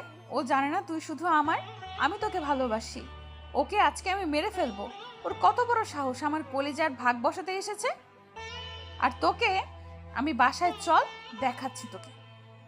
এইসব বলে আরও কয়েকটা থাপ্পড় বসিয়ে দেয় পায়েলের গালে। আরও বেশ কিছু থাপ্পড় দিতে যাবে, তার আগেই ধরে ফেলে সাকিব ইরাকে থামানোর চেষ্টা করছে। কলেজ ক্যাম্পাসে এরকম হইচই ও হাঙ্গামা দেখে প্রিন্সিপাল বেরিয়ে আসে, সাথে সোহাগও বেরিয়ে আসে। তারপর প্রিন্সিপাল সবটা শুনে মিটমাট করে দেয়। তাদের মধ্যে থেকে প্রিন্সিপাল এইসব শুনে পুরোনো দিনের একটা কথা মনে পড়ে যায় আর ভাবতে থাকে তার প্রতিশোধ নেওয়ার পালা এইবার এসে গেছে। প্রিন্সিপাল মনে মনে ছক কষতে থাকে কি করে তার প্রতিশোধের আগুন নেভাবে। এদিকে সোহাগও কিছু একটা ভাবছে মনে মনে। অন্যদিকে পায়েল এতগুলা ছেলে মেয়ে ও শিক্ষকদের সামনে অপমান হয়ে বেশ কষ্ট পায়, সাথে প্রতিশোধ নেবে চিন্তাভাবনা করে সে। তারপর সাকিব ও তার বন্ধুরা এবং ইরার বান্ধবীরা সাথে সাকিব ও ইরাকে নিয়ে কলেজ ক্যাম্পাস থেকে বেরিয়ে আসে। সবাইকে বিদায় দিয়ে সাকিব ইরাকে নিয়ে ভার্সিটি থেকে চলে আসে বাড়িতে। তারপর একের পর এক জিনিস ভাঙচুর করতে থাকে ইরার এরকম অবস্থা দেখে আসমা বেগম আর জান্নাত বেগম জিজ্ঞেস করতে থাকে কি হয়েছে, কিন্তু কোনো কিছুই না বলে ভাঙচুর করতে থাকে। এক পর্যায়ে সাকিব ইরাকে জড়িয়ে ধরে, তারপর ইরা শান্ত হয়। সাকিবের বুকে মাথা গুঁজে দিয়ে ইরা হাও মাও করে কান্না করতে থাকে। ইরাকে শান্ত করার জন্য তার রুমে নিয়ে যায়, তারপর ইরাকে নিয়ে বিছানায় শুয়ে পড়ে। সাকিব নিজের বুকে জড়িয়ে ধরেই রাখে, কিছুক্ষণের মধ্যে ঘুমিয়ে যায়। তারপর ইরাকে কাঁথা টেনে দেয় তার শরীরের উপর দিয়ে, তারপর তার রুম থেকে চলে আসে। ড্রয়িং রুমে শায়লা বেগম ছেলেকে দেখে কি হয়েছিল জিজ্ঞেস করে। সাকিব প্রথম থেকে শেষ পর্যন্ত কলেজে ঘটে যাওয়া বিষয়গুলো সব খুলে বলে। আসমা বেগম তাদের খুব শীঘ্রই বিয়ে দিবে বলে সিদ্ধান্ত নেয়, আর আজকে সাকিবের বাবা ও চাচা আসলে এই বিষয়ে তাদের সাথে শেয়ার করবে, কারণ দিন দিন ইরার পাগলামা বেড়েই চলেছে। এরই মধ্যে ইরার ঘুম ভেঙে যায়। অনেক কষ্টে তাকে বুঝিয়ে শুনিয়ে বাড়িতে রেখে বাড়ির বাইরে বের হয়। সাকিব আর বাড়ি ফেরেনি। দেখতে দেখতে বিকাল পেরিয়ে সন্ধ্যা পেরিয়ে রাত 10টা। আজকে আকাশটা ঘন কালো আধারে ছেয়ে গেছে। এই বুঝি অঝোর সুরে ঝরঝর করে বৃষ্টি নামবে। বলতে বলতেই বৃষ্টি শুরু হয়ে গেছে। যানবাহন, মানুষের সমাগম, পাখির কিচিরমিচির, ঝিঝি পোকার ডাক সব নিস্তব্ধ হয়ে গেছে। পরিবেশটা যেন বৃষ্টি পড়াতে শীতল অনুভব করছে। আকাশে মেঘের সাথে বিদ্যুৎ চমকাচ্ছে, ভীষণ রকম বিকট আওয়াজে গর্জন করছে। অন্যদিকে প্রিন্সিপাল, শহরের মেয়র, কলেজের রাজনৈতিক বিপরীত দলের সোহাগ এবং অপমানিত কলেজের পায়েল এবং আন্ডারওয়ার্ল্ডের টপ সিক্রেট ক্রিমিনাল ভিক্টর, যার ডায়লগ একটাই, মাথা আমার নেই, চুল করি না আমি কোনো ভুল। এই ডায়লগটা একবার দেয় তো পুরো শহর কাঁপিয়ে দেয়। তাদের সাথে মিলিয়েছে কলেজের প্রিন্সিপাল, শহরের মেয়র, অপমানিত পায়েল এবং রাজনৈতিক বিপরীত দল সোহাগ। একটা পরিত্যক্ত বাড়ির ড্রয়িং রুমে বসে আছে 4 জন মিলে, ল্যাপটপের সামনে রাখা। ল্যাপটপের ওপার পাশে ভিক্টর আছে এবং ভিক্টরের সাথে কন্ট্যাক্ট করেছে এই 4 জন। চলুন সাকিবের সাথে এদের শত্রুতা কি, কেনই বা প্রতিশোধ নিতে চাচ্ছে ক্লিয়ার করে আসি আপনাদের সাথে, না হলে বুঝবেন না। গল্পটা কোথা থেকে কি হচ্ছে? হ্যাঁ, কলেজের প্রিন্সিপাল তার ছেলের মৃত্যুর প্রতিশোধ নেওয়ার জন্যই পরিকল্পনা করবে সাকিবকে জেলে পাঠানোর জন্য। অর্থাৎ প্রিন্সিপালের ছেলে গরিব বাবার এক মেয়ে নৃশংসভাবে রেপ করেছিল, আর ওই কেসটা দায়িত্ব পড়েছিল আসমা বেগম অর্থাৎ সাকিবের আম্মুর হাতে। প্রিন্সিপাল সাকিবের আম্মুকে 1 কোটি টাকা দিতে চেয়েছিল, কিন্তু সাকিবের আম্মু রাজি না হওয়াতে প্রিন্সিপালের ছেলের ফাঁসি হয়। রায় শোনায় প্রিন্সিপাল এই শোকে বেশ কিছু মাস ভার্সিটিতে আসেনি, আর আসমা বেগম ছেলেকে জেলে পাঠিয়ে তার প্রতিশোধ নেবে। এইদিকে সোহাগ হচ্ছে কলেজের বিপরীত দলের নেতা। সে সবসময় কলেজের হাঙ্গামা, র্যাগিং এবং বিভিন্ন দুর্নীতিতে যুক্ত আছে। সাকিব থাকায় সে এসব করতে পারছে না। আর তখন সোহাগ ইরাকে ভালোবাসে, কিন্তু সাকিব থাকায় ইরা সোহাগকে ভালোবাসে না, এই জন্য সেও প্রতিশোধ নেবে। শহরের মেয়র, যে কিনা শহরের রক্ষা কথা, সেই হয়ে গেছে রক্ষার বদলে ভক্ষক। সাকিব আসমা বেগমের সন্তান, মেয়র সেটা জেনে গেছে। মেয়রের চোরা কারবারির মাল পুলিশ ধরেছিল এবং তার কেস কোর্টে তোলা হয়, আর সে দায়িত্ব আসমা বেগমের ওপর পড়ে এবং 2 বছরের জন্য থানায় আটকে রাখা হয় মেয়রকে, এবং তার সব সম্পত্তি ও কালোবাজারি সরকারের হাতে তুলে দেয়। এই জন্য সাকিবের ওপর প্রতিশোধ নেবে, আর আসমা বেগমকে নিঃস্ব করার জন্য প্রতিশোধ নেবে। পায়েল হচ্ছে পাগল প্রেমিকা। পায়েল সাকিবকে খুব পছন্দ করে, জানি না ভালোবাসে কিনা। ইরা ভরা কলেজের মাঠে এক অপমান করেছে, তার এই অপমান সহ্য করতে না পেরে পায়েল এই 3 জনের সাথে হাত মিলিয়েছে প্রতিশোধ নেবে বলে সাকিবের কাছ থেকে। সর্বশেষে রয়েছে ল্যাপটপের ওপাশে ভিক্টর হচ্ছে কুখ্যাত সন্ত্রাসী আন্ডারওয়ার্ল্ডের। সে দেশের বাইরে থেকে দেশের ভিতরে বিভিন্ন অপরাধমূলক কাজ করে। তার কাজে অনেকবার বাধা দিয়েছে সাকিব। সে দেশে থাকার সেসব কাজ করতে পারে না, ব্যবসায় তার লস হয়, তাই এদের সাথে হাত মিলিয়ে সাথে সাকিবকে শেষ করে দেওয়ার জন্য। এই হচ্ছে তাদের পরিকল্পনা করতে বসে গেছে পায়েল। বলে ওঠে, ওইরা সবার সামনে আমাকে কলেজে থাপ্পড় মেরেছে, এর প্রতিশোধ আমি নেবই। আমার কাছে একটা দারুণ পরিকল্পনা আছে মেয়র সাহেব, এবং আমাদের সাথে আছে ভিক্টর সাহেব। আমাদের একটা চালে পুরো তাদের পরিবার ধ্বংস হয়ে যাবে, সাথে ওই আসমা বেগম নিজের আপনজন হারানোর কেমন ব্যথা হয় সেটা অনুভব করবে। এক কথায় আমাদের একটা পরিকল্পনায় তাদের পুরো পরিবারটাই ভেসে যাবে। কিন্তু পরিকল্পনাটাই বা কি? তুমি কি এমন করতে চাইছো যেটা দিয়ে পুরো পরিবার শেষ? শোন তাহলে, পরিকল্পনাটা হচ্ছে শেষবারের মতো পায়েল, তুমি গিয়ে ওকে একটা কথা বলার জন্য একা ডাকবে একটা রুমে কিংবা বাথরুমে। তারপর নিজের শরীরের জামা এমন অবস্থা করবে নিজের যাতে দেখে তোমাকে মনেই হবে তোমাকে জোরপূর্বকভাবে ধর্ষণ করার চেষ্টা করা হয়েছে। তারপর শুরু করব আমরা আমাদের নাটক। এই নাটকেই ও জেলে, আর রায় দেবে আসমা বেগম, আর ফেঁসে যাবে সে আমাদের মিথ্যা ষড়যন্ত্রের জালে। আর নিশ্চয়ই বোঝাতে হবে না কি করতে হবে। তারা 5 জনই বুঝে যায় কি করতে হবে। উপর থেকে তাদের সকল রকম আইনি সাহায্য দেবে এবং রাজনৈতিক সাহায্য দেবে ভিক্টর। তারা তাদের মতো বেরিয়ে পড়ে পরের দিন ভার্সিটিতে নতুন এক ধামাকা করবে বলে। এইদিকে দেখতে দেখতে রাত 12টা বেজে গেছে। চারিদিকে পানির বৃষ্টির শব্দে চারদিকটা থই থই করছে। বৃষ্টির আওয়াজে পরিবেশটা বেশ অন্ধকার। সাকিবের দল রাস্তার মাঝখানে গাছের নিচে বেঁধে ফেলে 2 লোককে, হাকিম ও রিয়াদ। এরা সুদের ব্যবসা করে, মানুষের কাছ থেকে চক্রবর্তী সুদ খেয়ে তাদের রক্ত চুষে খায় এবং তাদের টাকা পরিশোধ করতে না পারলে তাদের সম্পত্তি জোরপূর্বকভাবে তাদের কাছ থেকে নিয়ে নেয়। তারপর তাদের হত্যা করে মেরে ফেলে, পুঁতে দেয়। পুলিশ খবর পেলে তাদের মোটা অঙ্কের টাকা দিয়ে চুপ করিয়ে দেয়। এই খবরটা পেয়েছে সাকিব ও তার দলবল। সাকিব, শিয়াম, মাসুম, তাদের 3 জন হাতে ছুরি, পিস্তল ও কুড়াল। কোনো কথা ছাড়াই যাতে চিৎকার করতে না পারে তাদের মুখের ভিতর ঢুকিয়ে দেয় রুমাল। তাদের শরীরটা কেটে ফালা ফালা করে ফেলে। ধীরে ধীরে হাতের শিরা, পায়ের শিরা কেটে দেয়। তাদের কিডনি ও লিভার বের করে নেয়, সেইগুলো বাজারে বিক্রি করবে বলে এবং গরিব দুঃখীকে সাহায্য করবে বলে। তারপর তার জিহ্বা কেটে ফেলে, মুখের ভিতর কয়েকটা সিগারেট জ্বালিয়ে ঢুকিয়ে দেয় মুখের ভেতর। তারপর মুখটা সেলাই করে দেয়, হাত পাগুলো কেটে ফেলে 3 জন মিলে। তারপর ছুরি দিয়ে একের পর এক আঘাত করতে থাকে।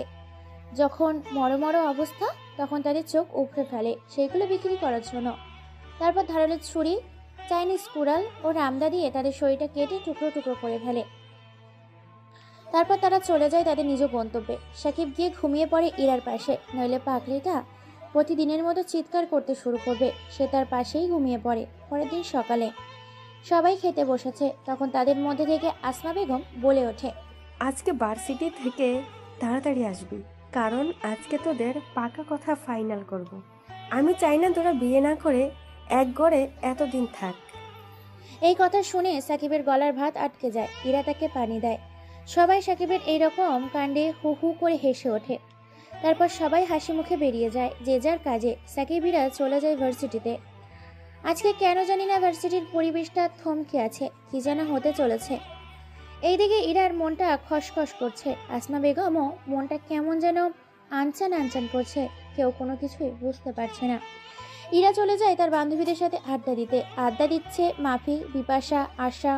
অন্যদিকে আড্ডা দিচ্ছে মাসুম, মাসুদ, সাকিব, রিয়াদ, রাজ, সৌভিক, শাওন, ইয়াজ, তৌফিক। এরা সবাই সাকিবের বন্ধু। সবাই আড্ডা দিচ্ছে একসাথে। তখনই তাদের আড্ডার মাঝে উপস্থিত হয় পায়েল। পায়েল এসে বলে ওঠে, সাকিব, আমার সাথে চলো না।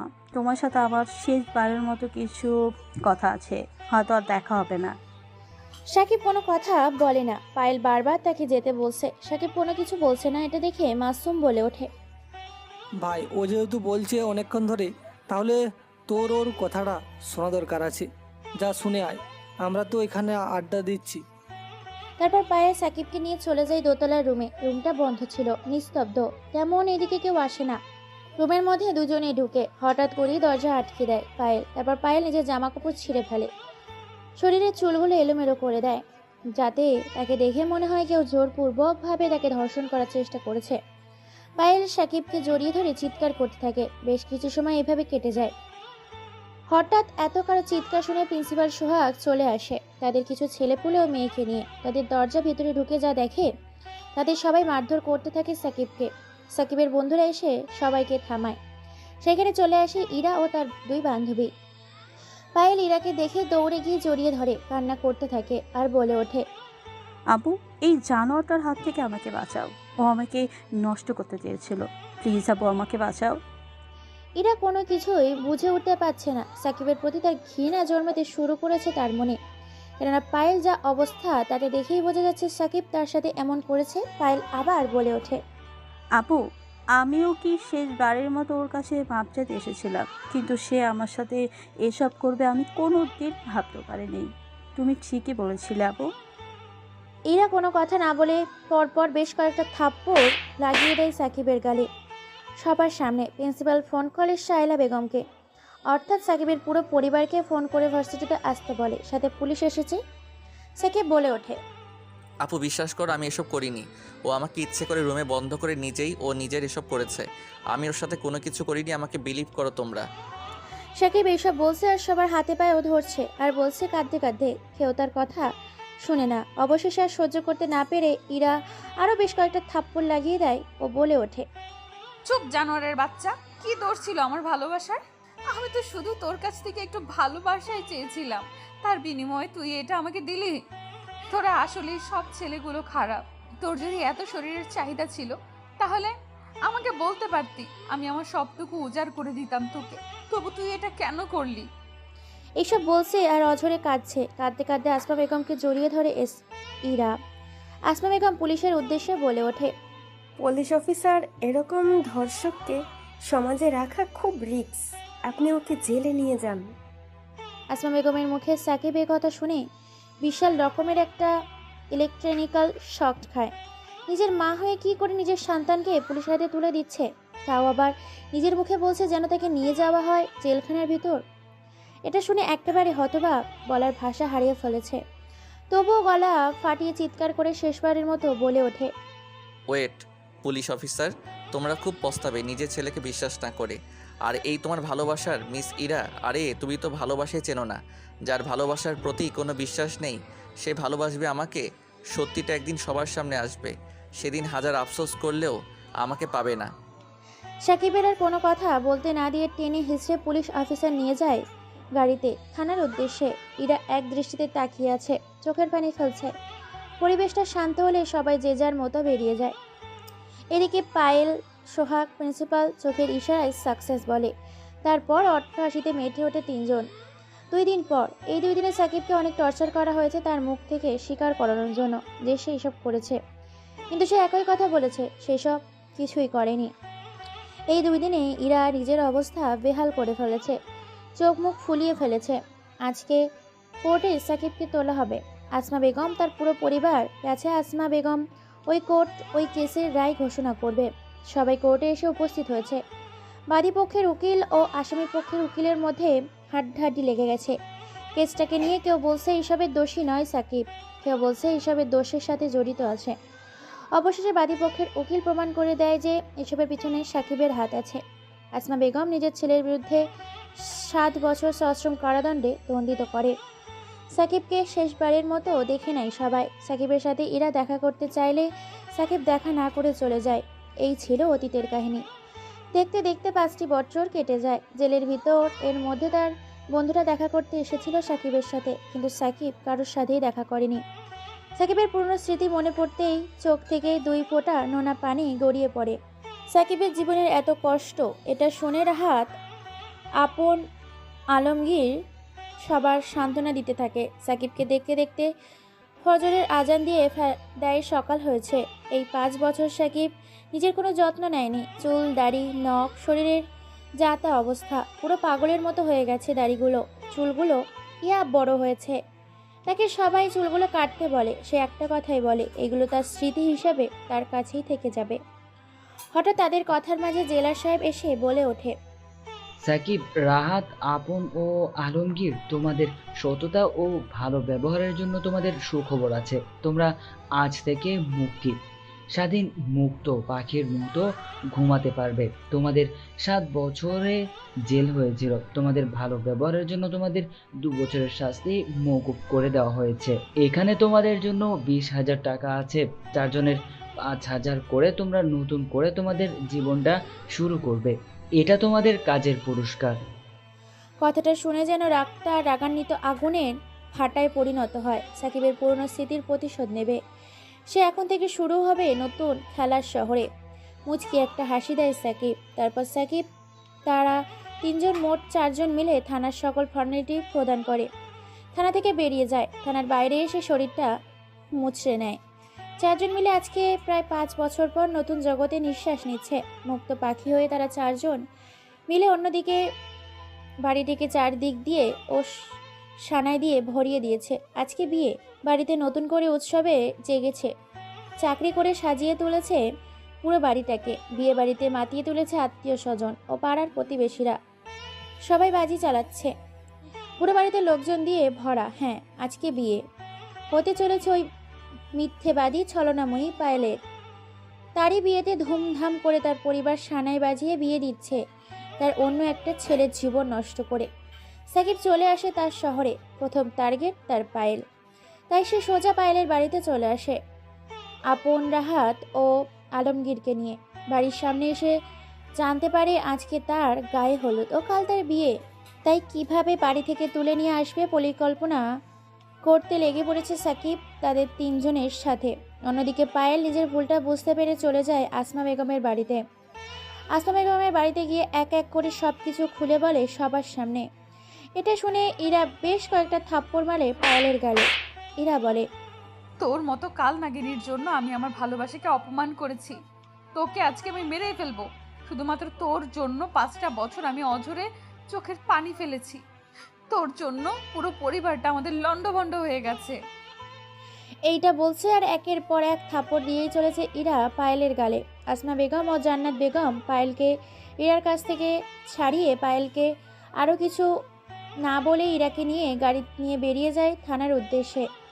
কয়েক ঘন্টার মধ্যেই থানায় এসে হাজির হয়ে যায়। তারপর আসমা বেগম বলে ওঠে, পুলিশ অফিসার কয়েদি নম্বর 103 সে জেলে ছিল। 7 বছর তাকে জেলে রায় শোনানো হয়েছিল। সে কোথায় তাকে তো দেখছি না। সরি ম্যাম, আপনি বোধহয় সাকিবের কথা বলছেন। সাকিবকে আজকে জেল থেকে বের করা হয়েছে। তার 7 বছর জেল শোনানো হয়েছিল। তার ভালো ব্যবহার আচরণের জন্য তাদের 4 জনকে 5 বছর জেল খাটার পরে ছেড়ে দেওয়া হয়। আর আপনার আসার মাত্র কয়েক ঘন্টা আগে তাকে ছেড়ে দেওয়া হয়েছে। এই কথা শুনে ইরা সহ তার পুরো পরিবার কান্নায় ভেঙে পড়ে। কি ভুল করেছে তারা? সাকিবের সাথে কি অন্যায় করেছে? সাকিবের কথা না শুনে তারপর পুলিশ অফিসারের কাছে সাকিবের ছবি চাইলে পুলিশ অফিসার সাকিব ও তাদের 3 জনের শেষ স্মৃতি হিসাবে একটা ছবি রেখে দেয়। আর ইরাও তাদের পরিবারের ছবিটা দেখে হাউমাউ করে কাঁদতে থাকে, কেননা সাকিবকে চেনাই যাচ্ছে না। মুখে দাড়ি, মাথায় চুল, শরীরের কি অবস্থা! যে ছেলে কিনা শরীরের এক ফোঁটা যত্ন নিতে ভুলতো না, সেই ছেলের শরীরে অবস্থা দেখলে এমনিতেই চোখের পানি চলে আসবে। পুরো পাগল হয়ে গেছে, পাগল দেখাচ্ছে সাকিবকে। তারপর পুরো শহরে খুঁজতে থাকে সাকিবকে, কিন্তু পায় না। হারিয়ে যাওয়া ব্যক্তিকে খুঁজে পাওয়া খুবই সহজ, কিন্তু কেউ যদি হারিয়ে যায় তাকে খুঁজে পাওয়াটা খুব কঠিন। দেখতে দেখতে দিনটি কেটে যায়। ইরাকে নিজের ঘর বন্দি করে ফেলেছে। আজকে পায়েলের বিয়ে। পায়েলের মনটা ভীষণ খারাপ, সে নিজের কাজে বেশ অনুতপ্ত। বরপক্ষ প্রায় চলে আসার সময় হয়ে গেছে। হঠাৎ বিয়ে বাড়িতে প্রবেশ করে 4 জন মুখোশধারী ব্যক্তি। কালো পোশাকে আবৃত সেই 4 জন কালো পোশাকধারী লোক বিয়ের কনের সামনে চলে আসে। বিয়ের কোণে পায়ে সেই 4 জনের মধ্যে থেকে একজনকে দেখেই আঁতকে ওঠে, কেননা সে যে সাকিব। কেউ কোনো কিছু বলে ওঠার আগেই পর পর কালো পোশাকধারী লোকগুলো বেশ কয়েকটা গুলি চালায়। পুরো বিয়ে বাড়ি থমকে যায়। কে কোথা থেকে গুলি চালাচ্ছে তার উৎস খুঁজতে থাকে সবাই। কোনো কথা ছাড়াই কালো পোশাকধারী ব্যক্তিগুলো প্রকাশ্যে পায়েলকে তুলে নিয়ে আসে কালো গাড়িতে। ভয়ে কেউ বাধা দেওয়ার চেষ্টাও করে না। খবরটা পেয়ে যায় সাংবাদিক। চলে আসে সাংবাদিক, বলছে টিভি স্ক্রিনে, আজকের জমজমাট ও রমরমাট খবর শহরের বিখ্যাত বিজনেসম্যানের একমাত্র মেয়ে পায়েলের বিয়েতে। পায়েলকে 4 জন মুখোশধারী ব্যক্তি এসে উঠে নিয়ে গেছে। প্রকাশ্যে বাধা দেওয়ার চেষ্টা করলে তাদের বন্দুকের ভয় দেখায়। পুলিশ খুঁজতে থাকে পুরো শহরে সেই 4 জন অজ্ঞাত ব্যক্তিকে। এখনো পায়েলের কোনো হদিশ পাওয়া যায়নি। খবরটি সারা শহর, সারা দেশে ছড়িয়ে গেছে। হাঙ্গামা পড়ে গেছে। শহরে কি নতুন মুখোশধারী ব্যক্তি যে কিনা প্রকাশ্যে বিয়ে বাড়ি থেকে তুলে নিয়ে যায় বিয়ের কনেকে। চেয়ারের সাথে বাঁধা অবস্থায় আছে পায়েল। তার সামনে মদ ও সিগারেট নিয়ে বসে আছে এক আগন্তুক। পায়েল মিটমিট করে চোখ খুলে পুরো রুমটা ঝাপসা অন্ধকার। মাথার উপর 0 ভোল্টের সাধারণ অঙ্কের বাতি জ্বলছে। সরাসরি ঘেমে একাকার। সামনে কেউ একজন আছে দেখতে পাচ্ছে। পায়েল জর্জরিত গলায় বলে ওঠে, কেউ আছেন? প্লিজ আমাকে বাঁচান, আমার খুব জল তেষ্টা পেয়েছে। পায়েলের মুখে একথা শুনে সাকিব উঠে গিয়ে পায়েলের জন্য পানি নিয়ে আসে। তারপর পায়েলের সামনে রাখে, কিন্তু বাইরের হাত পা বাঁধা। পায়েলের ইশারায় বুঝিয়ে দেয় তাকে যেন পানিটা খাইয়ে দেওয়া হয়। হালকা হালকা বোঝা যাচ্ছে পানি দেখে ধোঁয়া বের হচ্ছে। সেই দিকে কোনো ভ্রুক্ষেপ না দিয়ে পায়েল মুখ মেলে। সাকিব আর দেরি না করে পানি ঢেলে দেয় পায়েলের মুখে। মুখে পড়ার সাথে সাথেই গলার ভিতর দিয়ে পেটের মধ্যে চলে যায় পানি। আর এক চিৎকার দিয়ে দেয় পায়েল। তার এই চিৎকারে যেন পুরো পৃথিবী কেঁপে ওঠে, জমিন শুদ্ধ কেঁপে ওঠে, কেননা পানিটা ছিল প্রায় অনেকটাই ফুটন্ত টকবগে গরম পানি। আর সেই পানিটা সাকিব তাকে খাওয়ানোয় মুখ, গলা, পেট পুরি ছাই হয়ে যায়। কলিজাগুলো যেন এখনই জ্বলতে থাকে। কথা বলার ভারসাম্য হারিয়ে ফেলেছে, লাফালাফি শুরু করেছে। চেয়ারে বাঁধা অবস্থায় থাকা পায়েলের একদম আত্মনাদ দেখে গগন কাঁপানো চিৎকার দেয়। এটা দেখে সাকিব বলে ওঠে, এইটুকুতে এই অবস্থা? তাহলে ভেবে দেখো আমি 5 বছর কি করে জেলে এই ঠান্ডা এই গরমের মাঝে কত কষ্ট নিয়ে কাটিয়েছি। আপনজনদের কাছ থেকে দূরে থেকে তোর মিথ্যে একটা কথা বলাতে আজকে শুধু আমি বলবো, তুই চুপ থাকবি। তোর সাথে এমন কিছু হতে চলেছে যে এটা পৃথিবীর শ্রেষ্ঠ শাস্তি হতে চলেছে। তারপর পায়েলকে আর কোনো কথা না বলতে দিয়ে চেয়ার থেকে তার বাঁধনগুলো খুলে দিয়ে নিয়ে বিছানায় উপর শুয়ে দেয়। তারপর তার উপর শুয়ে পড়ে আর বলে ওঠে, তুই তোর শরীরের দোহাই দিয়ে আমাকে সেদিন জেলে পাঠিয়েছিলিস। আজকে তোর শরীর দিয়ে আমি আমার 5 বছরের এই ক্ষুধার্ত তেষ্টা মিটাবো। এই বলে জোরপূর্বক পায়েলের বাধা দিলেও পায়েলের শরীর থেকে সব জামা কাপড় ছিঁড়ে ফিকে দেয় সাকিব। তারপর শরীরের ঠোঁট, মুখ, কানে, সারা শরীরে কামড়ো চুমু দিচ্ছে। ঠোঁটের উপর অশ্ব কামড় দিতে থাকে। কামড়ে ঠোঁটের অবস্থা খারাপ করে ফেলেছে। লজ্জাস্থান থেকে শুরু করে সারা শরীরে কামড়ের দাগ ও আঁচড়ের দাগ। জোরপূর্বকভাবে প্রায় 75 মিনিট ধরে শারীরিক অত্যাচার করে পায়েলের উপর। প্রায় আধমরা হয়ে গেছে পায়েল। লজ্জাস্থান পুরোপুরি ড্যামেজ হয়ে গেছে। তারপর এক রক্তমাখা রাগান্বিত ভাব নিয়ে এক বিশ্রী হাসি দেয় সাকিব। পায়েলের অবস্থা ভীষণ খারাপ। তারপর বাইরের দুই হাত সামনের খুঁটির সাথে বেঁধে দেয়, পেছনের খুঁটির সাথে বেঁধে দেয়। তারপর আবার তার উপর শুয়ে তার মুখে নিজের মুখ লাগিয়ে দেয়। তারপর দাঁত দিয়ে মুখের ভিতর থেকে পায়েলের জিহ্বা টেনে বের করে আনে। তারপর নিজের দাঁত দিয়ে কামড়ে দেয় জিহ্বাটাকে, নিজের ভেতর থেকে ছিঁড়ে নিয়ে আসে জিহ্বাটাকে। পায়ের সাথে সাথেই ছটফট করতে থাকে। জিহ্বাটাকে নিয়ে নিজের মুখের ভেতর থেকে এইভাবে ছিঁড়ে দেয়। হাতে দেখে পায়েল প্রায় আধমরা হয়ে গেছে, কারণ এই জিহ্বা দিয়েই, এই মুখ দিয়েই সে মিথ্যে জবাব দিয়েছিল। তারপর সাকিব একটা গরম রামদা ও গরম তেল নিয়ে আসে। তারপর রামদা ও গরম তেল তার লজ্জাস্থানে উপর রাখে। সাথে সাথেই পুড়ে ঝলসে যায় তার লজ্জাস্থান। তারপর সেই রামদা দিয়ে কেটে নষ্ট করে দেয়। তারপর একটা ছুরি গরম করে এনে গরম করে সেই ছুরিটা দিয়ে কয়েকবার পেটের মধ্যে আঘাত করে, শরীরটাকে খণ্ড বিখণ্ড করে ফেলে। তারপর হাতের বাঁধন, পায়ের বাঁধন খুলে দিয়ে মুখটা অবস্থা বিকৃত করে দেয়। তারপর রাহাত আপন আলমগীরকে লাশটাকে 4 রাস্তার জমজমাট জনগণ সম্মুহূর্ত এলাকাতে লাশটাকে ফেলে দিয়ে আসতে বলে, যাতে খুব সহজেই লাশটা চোখের সামনে পড়ে। তারপর মদ সিগারেট নিয়ে বসে পড়ে। এদিকে ইরা অঝরে চোখের পানি ফেলছে। পুলিশ পায়েলকে খুঁজে বেড়াচ্ছে। দেখতে দেখতে রাত কেটে সকাল হয়ে পরের দিন সকালেই সাংবাদিক বলছে, আজকে সকাল 8টার খবর, শহরের মাঝখানে ফেলে গেছে প্রকাশ্যে একটি মেয়ের লাশটাকে হত্যা করা হয়েছে। তার শরীরে বিভিন্ন অঙ্গ প্রত্যঙ্গ কেটে ফেলা হয়েছে। মেয়েটির মুখের চেহারা অবস্থা খুবই খারাপ। পুলিশ তার জন্য আইডেন্টিফাই করতে পারছে না। তবে পরীক্ষা করে জানা গেছে এটা কিছুদিন আগে হারিয়ে যাওয়া, অর্থাৎ বিয়ের মণ্ডপ থেকে তুলে আনা সেই আগন্তুক পায়েল। অর্থাৎ এই মিত্র লাশ হচ্ছে পায়েলের, টপ বিজনেসম্যানের মেয়ে পায়েলের। তার লাশটা ফেলে দিয়ে গেছে এই ভরা জনগণ এলাকাতে। কে করেছে, কেন করেছে, পুলিশ কোনো হুদিশ পায় না।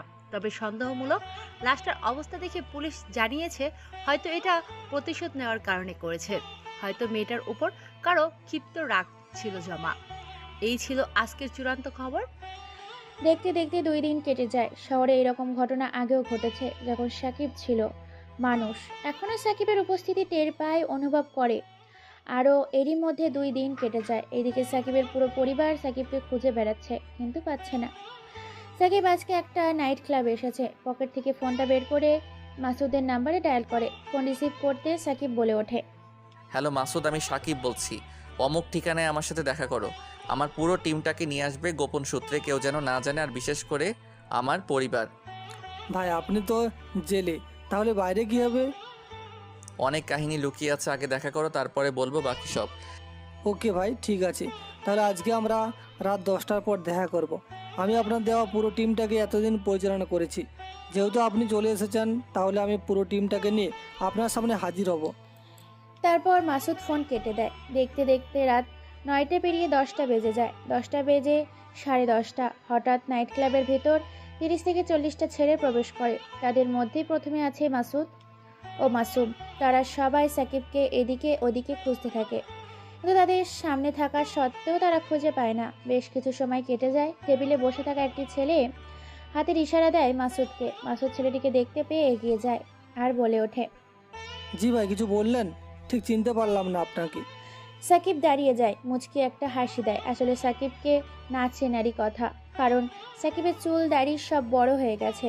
এরকম অগোছালো প্রকৃতির মানুষ, তাই চিনতে পারিনি কেউ। সাকিবের একটা মুচকি হাসি দিয়ে বলে ওঠে, আমি সাকিব, তোদের বড় ভাই, শহরের সিক্রেট মাস্তান, ফিরে এসেছি তোদের মাঝে। তারপর মাসুদ, মাসুম আর কোনো কথা না বলে জড়িয়ে ধরে সাকিবকে। রিয়াদ, রাজ, শৌফিক, শাওন, ইয়াজ, তৌফিক এরা এসে সাকিবকে জড়িয়ে ধরে এবং সাকিবের 2 হাতে চুমু খায়। হাউমাউ করে সাকিবকে দেখে কেঁদে ফেলে, কারণ সাকিব ছিল তাদের দলের লিডার। সাকিব চলে যাওয়ার পর টিমটা লণ্ডভণ্ড হয়ে গিয়েছিল। সাকিবকে দেখে আবার নতুন করে মনে জোর পেয়েছে। সাকিব তাদের এরকম অবস্থা দেখে বলে ওঠে, আমার কিছু ইনফরমেশন প্রয়োজন। সেদিন ভার্সিটিতে কারা কারা আমাকে মিথ্যে ষড়যন্ত্রে ফাঁসিয়ে জেলে পাঠিয়েছিল, তাদের পুরো লিস্টটা চাই। আমি চাই তোরা আজ থেকে কাজে লেগে পড়বি, আর আমার খবরটা যেন কেউ না জানে যে আমি এই শহরে আছি। ওকে ভাই, ঠিক আছে, সমস্যা নাই। তারপর তারা যে যার মতো অনেকক্ষণ নাইট ক্লাবে আড্ডা দেয়। অনেকদিন পর তারা সাকিবকে পেয়েছে। তাদের মাঝে ওই হুল্লোড় আড্ডা মাতিয়ে দেয় তারাও।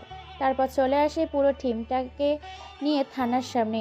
আর সাকিবের কথা মতো থানার ভেতর থেকে থানার এসআইকে তুলে নিয়ে আসে, কারণ এসআই শহরের একজন আতঙ্ক, গরিব দুঃখী মানুষের অসহায় তার সুযোগ নেয়। সে হাজার হাজার লাখ টাকা ঘুষ খেয়ে আজকে নিজের পকেট ভরিয়ে ভারিয়ে ফেলেছে। সেটা কে সাইজ করবে বলে পুরো টিমটাকে নিয়ে থানার সামনে এসেছে। থানার ভেতর থেকে হুড়মুড় করে তুলে নিয়ে আসে। থানার ভেতরে পুলিশ কনস্টেবলগুলো বাধা দিতে আসলে তাদের কয়েকজনকে ধমক দিয়ে জানের মায়া নিয়ে কেটে পড়ে সেখান থেকে। তারপর থানার সামনে তাকে তুলে নিয়ে আসে 4 রাস্তায় কবরস্থানের মাঝে 2 গাছে রশি দিয়ে বেঁধে ফেলে 2 পা ও 2 হাত। তারপর তার সামনে রাখা হয় আগুন, ফুটন্ত পানি ও অ্যাসিড। সেই ফুটন্ত পানিটা দিয়ে ওসির প্যান্টের ভেতর দিয়ে ঢেলে দেওয়া হয়। সাথে সাথেই ওসির লজ্জাস্থানে পুরো মাংস খসে পড়ে। ওসি শুধু চিৎকার করতে থাকে। তারপর আগুন দিয়ে তার 2 পা আগুনের মাঝে রেখে মুহূর্তের মধ্যে আগুনে ঝলসে যায় তার 2 পা। তারপর সবাই মিলে অস্ত্র হাতে নেয়। কেউ নেয় স্নাইপার বন্দুক, কেউ নেয় AK-47 বন্দুক। সাকিব 123 বলারে ঝাঁঝরা করে দেয় যে যার মতো করে। পরের দিন সকালে সাংবাদিক টিভি নিউজে কিনে বলছে, কেউ বা কারা নৃশংসভাবে রাতের অন্ধকারে বর্তমান থানার এএসআইকে হত্যা করেছে। শরীরটাকে খণ্ড খণ্ড করে ফেলেছে। শরীরের কোনো অস্তিত্ব নেই। আঘাত আগুনের গোলায় এসিডে পুড়ে যাওয়া অংশ। চেনা বড় দায়। আজকের খবর এ পর্যন্তই ছিল। এদিকে সাকিব বসে নিজের পুরনো স্মৃতির কথা মনে করতে থাকে। আজকে কতই না সুন্দর হতো তার জীবনটা ইরাকে নিয়ে, কিন্তু ইরার একটা ভুলের কারণে জীবনটা দুজনেই কষ্টে ছেয়ে গেছে। এদিকে মাসুম আর মাসুদ গোপনে সূত্রে খবর নিয়ে এসেছে এইসবের পেছনে প্রিন্সিপাল এবং তাদের বিপরীত দল সোহাগের সাথে আন্ডারওয়ার্ল্ডের ভিক্টর জড়িয়ে আছে তাদের ফাঁসানোর পেছনে। সাকিব এই কথা শুনে একটা সময় মুচকি হাসি দেয়। তারপর সাকিব ও তার দলবলকে নিয়ে পরিকল্পনা করতে থাকে কিভাবে ভিক্টরকে দেশে আনবে, কিভাবে সবাইকে তাদের অকর্মের শাস্তি দেবে। তারা পরিকল্পনা করে ফেলে ভিক্টরকে তারা দেশে আনবে যে কোনো মূল্যে। সর্বপ্রথম তাকে, এবং তাদের প্রথম টার্গেট হলো সোহাগ। সাকিব বলে দেয় মাসুদ ও মাসুমকে সোহাগকে যে কোনো মূল্যেই হোক সোহাগকে যেন যে কোনো পরিস্থিতিতে তুলে নিয়ে আসে তাদের গোপন গোডাউনে। সাকিবের কথায় মাসুম ও মাসুদ বেরিয়ে যায় তাদের পুরো টিমকে নিয়ে সোহাগকে খোঁজার জন্য। পুরো শহরের লোক সরিয়ে দিয়েছে। সোহাগকে যেখানে পাবে সেখান থেকে তুলে নিয়ে আসবে। এদিকে সোহাগ পরিকল্পনা করছে ইরাকে নিজের হাতে ফেলে নিজের আয়ত্তে নিয়ে আসবে। কিন্তু সে জানে না যে সাকিব জেল থেকে ছাড়া পেয়ে গেছে। সে নিজের মতো করে আনন্দের সাথে ঘুরছিল এতদিন। সাকিবের দলের একটা ছেলে সোহাগকে দেখতে পায় একটা রেস্টুরেন্টে। তারপর সাকিবের দলের ছেলেপুলেগুলো সেখান থেকে ওপেনলি প্রকাশ্যে নিয়ে আসে হাঙ্গামা করে রেস্টুরেন্ট থেকে সোহাগকে। সোহাগের দলের ছেলেপুলে খবর পেয়ে বাধা দিতে আসলে ছেলেপেলেগুলোকে মেরে শুইয়ে দেয় রাস্তার মাঝে। তারপর তাদের লাশের ওপর দিয়ে সোহাগকে তুলে নিয়ে আসে গোপন রাস্তায়, গোপন সূত্রে গোডাউনের ভেতরে। তারপর সোহাগকে চেয়ারের সাথে বেঁধে ফেলে। সোহাগের সামনে সাকিব আছে। সাকিবকে দেখে সোহাগ চিনতে পারে না। তারপর সোহাগকে সাকিবের পরিচয় দেয়। সাকিব জেলে থেকে ছাড়া পেয়েছে এটা শুনে শরীরের লোম হয়ে গেছে। আর কোনো কিছু বলতে না দিয়ে সোহাগের মুখে রুমাল পুড়ে দেয় সাকিব। তারপর প্লাস দেয়। সাকিবের মুখে সব কটা দাঁত উপড়ে ফেলে। এখন শুধু মাছও দেখা যাচ্ছে। সোহাগ যন্ত্রণায় ছটফট করতে থাকে। মুখে ভেতর দিয়ে রক্তের স্রোত বয়ে যাচ্ছে। তারপর জিহ্বাটা প্লাস দিয়ে বের করে জিহ্বাটা পুরো কেটে ফেলে। তারপর গলার নিচের শিরা কেটে দেয়, শ্বাসনালীটা কেটে দেয় গলার। তারপর স্বর্ণালীটাকে কেটে দেয়। তারপর ছুরি দিয়ে একের পর এক পেটে আঘাত করতে থাকে, নির্মমভাবে একের পর এক আঘাত করতে থাকে। তারপর মাসুদ একটা লোহার আগুনের রডকে গলিয়ে আনা লোহার শিক সোহাগের পুরুষত্বের মধ্যে ঢুকিয়ে দেয়। ছটপট করতে করতে প্রাণ হারায়। আর এরই তখন ভিডিও করছিল ক্যামেরা দিয়ে মাসুম। তারপর সাকিবের কথা মতো পুরো ভিডিওটা পাঠিয়ে দেয় প্রিন্সিপালের হোয়াটসঅ্যাপে ও ভার্সিটির বিভিন্ন গ্রুপে। সবাই ভিডিওটা দেখে এই রকম মর্মান্তিক মৃত্যু দেখে সোহাগের ছেলেগুলো এখন থেকেই গা ঢাকা দেওয়া শুরু করেছে নিজেদের জীবন বাঁচানোর জন্য। প্রিন্সিপাল এরকম ভিডিও দেখে শহর থেকে পালানোর প্রস্তুতি নিয়েছে। অন্যদিকে সাকিবের কথা মতো মাসুম আর মাসুদ ও তার দলের ছেলেপুলেগুলো প্রিন্সিপালকে ধরতে তার বাসায় চলে গেছে।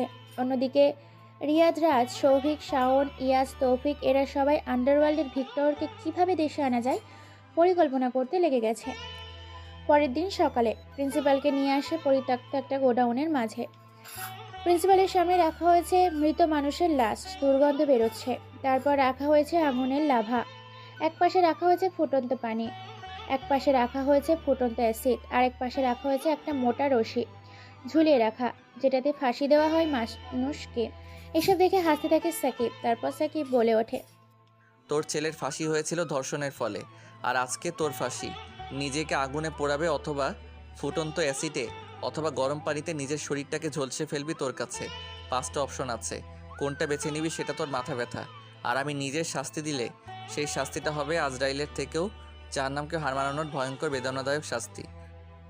প্রিন্সিপাল কি করবে বুঝতে পারে না। প্রিন্সিপালের জীবনটা ধুকু ধুকু করতে শুরু করেছে।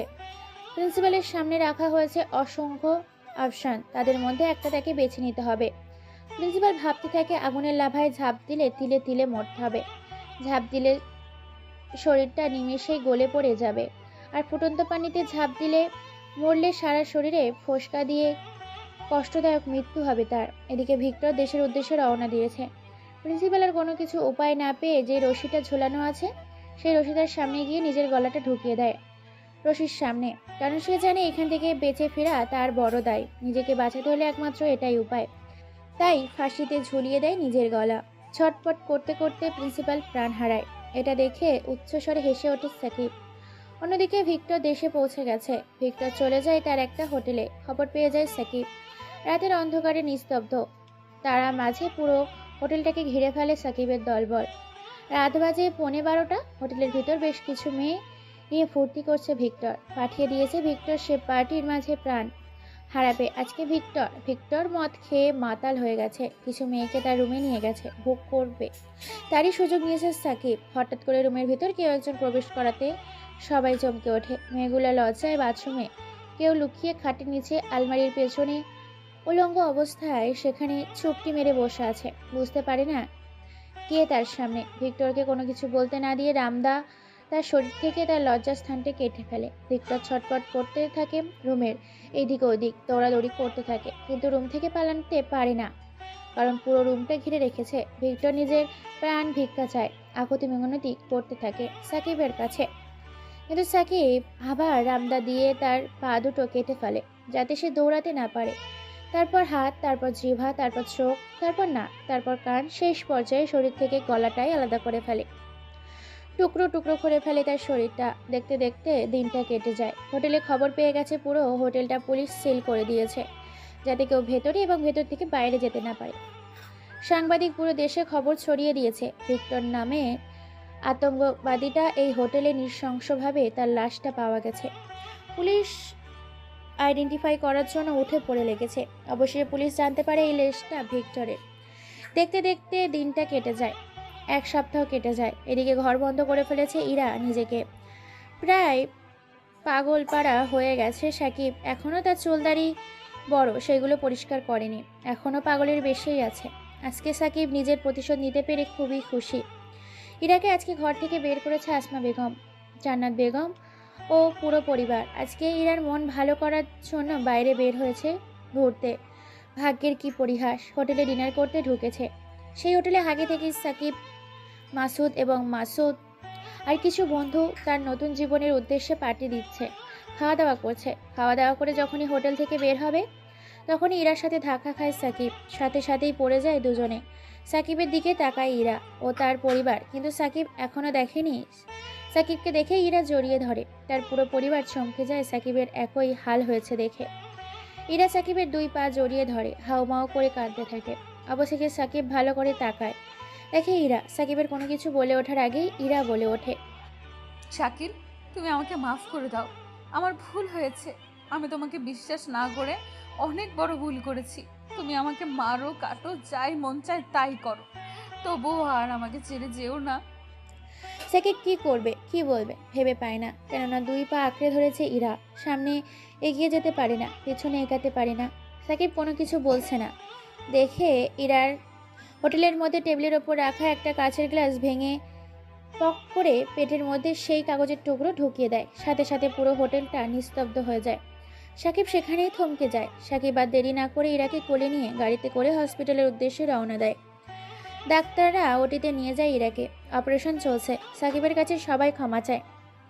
সাকিব সবাইকে আপন করে নেয়, নিজের বুকে টেনে নেয়। অনেকদিন পর প্রিয় মানুষদের পেয়েছে, তার কাছে, তার আপনজনদের কাছে সেও ক্ষমা চায়। দেখতে দেখতে পুরো 5 ঘন্টা কেটে যায়। ডাক্তার বাইরে আসে। সবাই ডাক্তার সাহেবকে জিজ্ঞেস করে। ডাক্তার সাহেব সবাইকে শান্ত হয়ে বলে, আউট অফ ডেঞ্জার। ইরা এখন সুস্থ আছে, ভালো আছে। এক এক করে সবাই ইরার সাথে দেখা করে। অবশেষে সাকিব যায় ইরার কেবিনে। তারপর একটা চেয়ার নিয়ে ইরার পাশে বসে পড়ে। ইরার হাতটা ধরে বলে ওঠে, তুমি ভাবলে কি করে তুই মরে গেলে এই পাগলটাই পৃথিবীতে বেঁচে থাকবে কি করে? আমিও যে তোমায় বড্ড ভালোবাসি ইরা পাগলি। ইরা আর কোনো কথা না বলে টুকুস করে সাকিবের ঠোঁটে একটা চুমু খায়। সাকিব এটা দেখে আবার। খুনসুটির মধ্যে দিয়ে সন্ধ্যা পেরিয়ে রাত হয়। রাত 8টা বাজে। আর সাকিব তার পুরো পরিবারের বাসায় চলে যেতে বলে। এখন হাসপাতালের কেবিনে বসে আছে সাকিব আর শুয়ে আছে ইরা। ইরার ঘুম পেয়েছে। ইরা বলে ওঠে, অনেক দিন হলো তোমাকে জড়িয়ে ধরে ঘুমাইনি। আমার পাশে শুয়ে পড়ো, আজকে তোমাকে জড়িয়ে ধরে ঘুমাবো। আর তুমি আমাকে সারা রাত আদর করবে, না হলে কিন্তু আমি আবার ওইসব করব। সাকিব আর কোনো কথা না বলে মুচকি একটা হাসি দিয়ে এবার সে শুয়ে পড়েন। তারপর ঠোঁটের মুখে সারা শরীরে, নাভিতে, পায়ে, পেটে চুমু খেতে থাকে। সাথে ফ্ল্যাট চাতে ইরা এতদিন না পাওয়া ভালোবাসাটা সে বুঝতে পারে। দেখতে দেখতে দুজনে 2 ঠোঁট একত্রিত করে এক জায়গায় ঘুমিয়ে পড়ে জড়িয়ে ধরে। পরের দিন তাদেরকে বাসায় নিয়ে যাওয়া হয়। 1 সপ্তাহ কেটে যায় হাসি ঠাট্টার মধ্যে দিয়ে। দেখতে দেখতে তাদের বিয়েও হয়ে যায়। আজকে তাদের বাসর রাত। বাসর ঘরে বসে আছে ইরা। বসে যে রুমে প্রবেশ করে সাকিব। সাকিবকে সালাম করে তারপর দুজনেই নামাজ পড়ে আবার খাটে এসে বসে পড়ে। সাকিব ইরাকে শুইয়ে দেয় খাটের ওপর। তারপর ইরা শরীর থেকে সকল রকম গহনা খুলে ফেলে। তারপর শরীর থেকে কাপড় ধীরে ধীরে খুলে ফেলে। সারা শরীরে চুমু খেতে থাকে। সাকিব হাতে, পায়ে, পেটে, নাভিতে চুমু, ঘাড়ে, নাকে, কানে, সারা শরীরে চুম্মা খেতে থাকে। সাথে স্লাইডও করতে থাকে। ওপর থেকে ধীরে ধীরে নিচে নামতে থাকে। আস্তে আস্তে হারিয়ে যেতে থাকে তারা ভালোবাসার চাদরে। দুজন দুজনকে আগলে নিয়ে ভালোবাসার চাদরে হারিয়ে যেতে থাকে। গভীর সমতুল্যের সাগরে ধীরে ধীরে ডুব দিয়েছে। সাগরের গহীনের সাকিব নতুন ভালোবাসার চাদরে পূর্ণতা পেলাম। ও 2টি দেহ ও 2টি ভালোবাসা মন। জানি না গল্পটি কেমন উপহার দিয়েছি তোমাদের, জানি না কেমন লিখেছি, জানি না। আসলে অতিরিক্ত বৃষ্টি হওয়ার কারণে এবং হাতে সময় না থাকার কারণে গল্পটা খুবই শীঘ্রই শেষ করে দিলাম। পরবর্তী তোমাদের আশিক ভাইয়া এবং আমার ভয়েস নিয়ে নতুন একটা গল্প নিয়ে আসতে চলেছি, শুধুমাত্র পাওয়ারফুল, যেটাই থাকবে শুধু কাটাকাটি আর মারামারি আর রহস্যময় খুন। অবশ্যই ভিডিওগুলো দেখতে আমাদের চ্যানেল সাবস্ক্রাইব করো এবং পাশে থাকো। আর পারলে ভিডিওগুলো শেয়ার করো, কারণ এই ভিডিওটা ইউটিউব সার্ভারে প্রথম পাওয়ারফুল হতে চলেছে। ধন্যবাদ সবাইকে এতক্ষণ পাশে থাকার জন্য। শুভকামনা করে, তোমাদের সুস্থতা কামনা করে গল্পটা এখানেই ইতি টেনে দিলাম।